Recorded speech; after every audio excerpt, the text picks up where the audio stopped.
Candace Owens destroys loony leftists on a college campus. We're going to go through some of the highlights here and react to them on Speechless. Cut for time.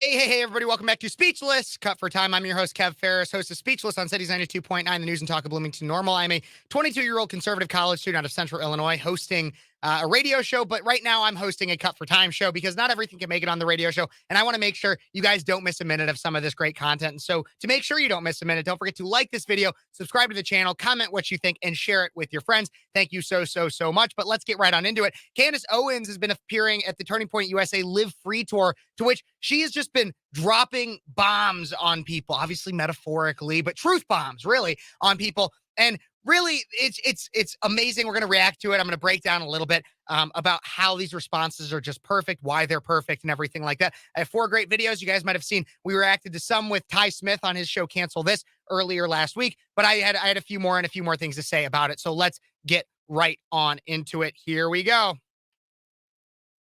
Seriously, somebody just give out free hugs or something. Somebody give out free hugs. I can't be your mommy. Okay, I'm too pregnant. I can't be your mommy. Next up. As a non-binary person, what do you have to tell me about my identity? Because I know for a fact I'm not confused. Okay, next question. Great statement. That's a statement. That's a statement. Okay, you know your identity. You're not confused. Congratulations, sweetheart. Thank you very much for your statement. I love how she starts off with like, I'm not your mommy. Somebody needs to give out some free hugs or something, because then that one comes up. And that's just hilarious, because then she comes up and she's trying to do a gotcha. A lot of these are people that are just trying to do a gotcha to Candace. They're just like, she's just like, well, I know what I am. I know what I am. And so you have to, like, what do you have to say? Because I know I'm not confused. No, sweetheart, you're mentally ill. You're mentally ill.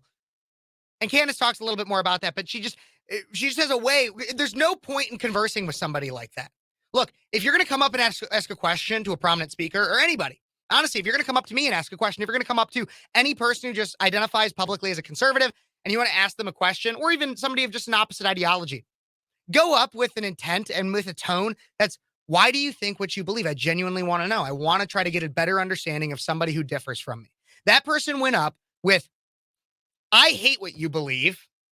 I know what I believe.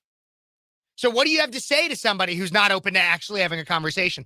Well, what you have to say is, congratulations, you know what you believe, but you're not here to have an honest discussion, so get on out. Great statement. Great comeback from Candace Owens. Let's take a look at this one. This is one that's gone absolutely viral recently, and it just the first time I saw it, I still can't stop watching it. It's hilarious. What do you have to say to the trans students on this campus who actively feel victimized by your presence here today? Life's tough. Get a helmet, man. I'm too pregnant for this. Next question. Let's hear that one more time, everybody. One more time.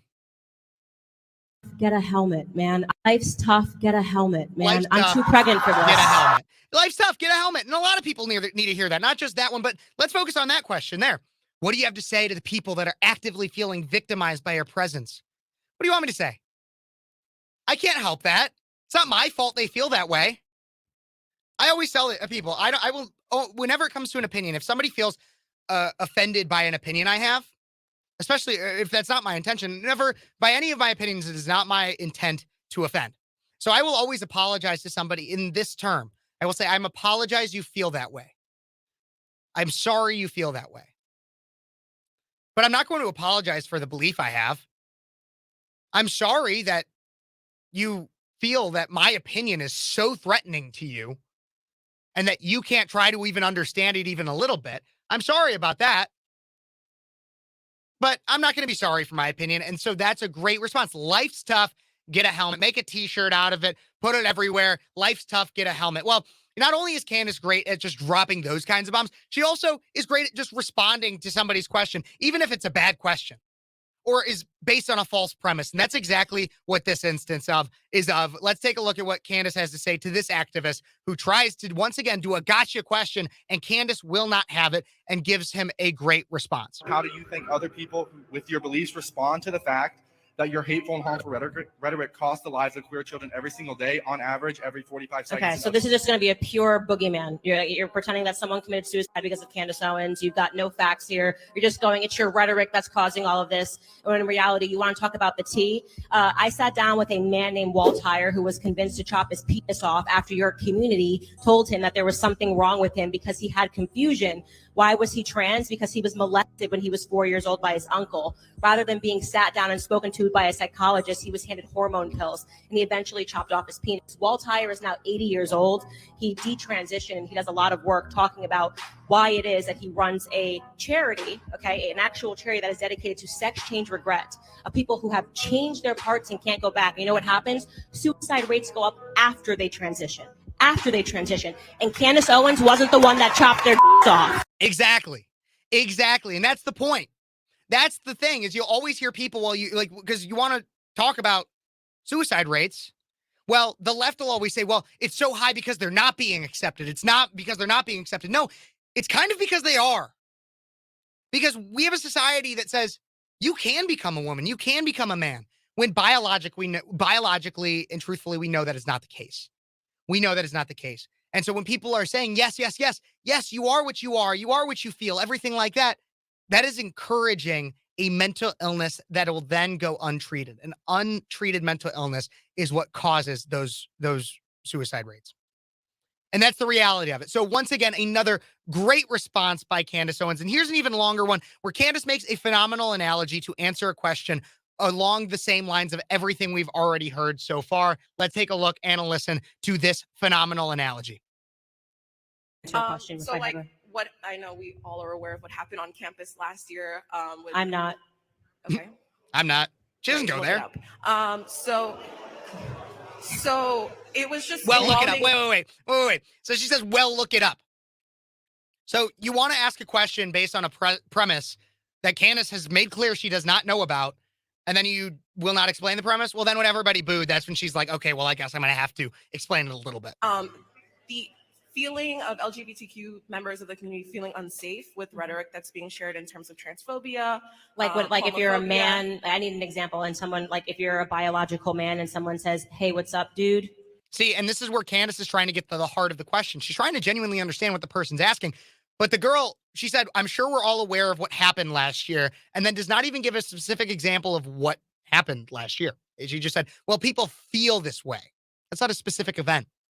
Be more specific. More of like there's students on campus that are living in communities where they don't feel safe because of rhetoric of explaining that transphobia isn't accepted. So my question is just like, how do you think free speech impacts everybody in community? Yeah, I mean, the idea that if somebody looks at a man and calls him a man, that they're suddenly unsafe because they've created a false reality in their own head. Yeah, I don't abide by that. I think this is what's really happening is that we are celebrating disorders in America right now. Absolutely. Mental disorders is what she means. I had a stalker, a very serious stalker at FBI ended up getting involved who had suffered from schizophrenia. He very much believed, and it was a terrifying thing to go through. He escaped the Psych 5150 hold, and he very much believed that he and I were in a relationship, and he would send me about 100 emails a day, okay? In the world of what you believe in your own head now needs to be accepted as reality, I would have had to marry him and raise my children with him, okay? But what was going on in his head wasn't actually reality. And me saying that this person needs to stay away from me and my family because there's something wrong with him and he was threatening to kill me if I didn't, raise my child with him, that was reality. That was something that had to be dealt with. So what's happened right now is the left is trying to make it seem that people who see reality for what it is are demented and are creating unsafe territory, and that's not the truth. In fact, what I think is unsafe territory is for people to be affirmed in their delusions. So I will never refer to a biological male as a female. And if that makes somebody feel unsafe, I'm not following you around. I don't know what happened on your campus. I wouldn't follow you around and say, hey, you're a male.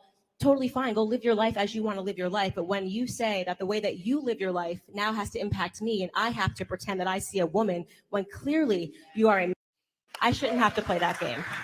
That's all. Thank you very much. Yep. And I think that was a great answer because obviously she had a lot of others that were trying to, that if you really tried to get to the heart of their questions, some of the other ones that I played, that was kind of the question they were trying to ask, but they asked it in a way that was hostile and not looking to actually seek an answer. That girl that asked that one was still a little hostile, but seemed a little bit more open to hearing an answer and gave a better question that allowed Candace to get into, no, your rights end as soon as they start to impact mine. And that's what she was trying to say. I have freedom of speech. You also have freedom of speech. You have a freedom to feel the way that you want to, but that can't impact my opinion, the way I am allowed to express myself and say everything. You go do what you want to do, even if it is a mental illness that currently the society is celebrating. Go do that if you want to, but don't make me have to abide by that. And her analogy with it was great with her stalker, which sounds like an incredibly scary story. But that's the ones I got for you guys. I'll always try to bring back more of these. I think they're hilarious, and I just could keep watching some of them over and over and over. Life's tough. Get a helmet. Don't forget it, everybody. Don't forget to like this video, subscribe to the channel. You might need a helmet if you subscribe to this channel, but with that helmet, also ring that notification bell to make sure you don't miss a minute, because ScrewTube has been shadow banning me. I absolutely believe it. Comment what you think, guys. I want to know what you think. Put it in the comments. I'll try my best to respond, and share this with your friends. I'm sure there's somebody out there that didn't get to see one of these that definitely should. God bless you. God bless America. Get a helmet, everybody. And until next time, this has been Speechless. Cut for time.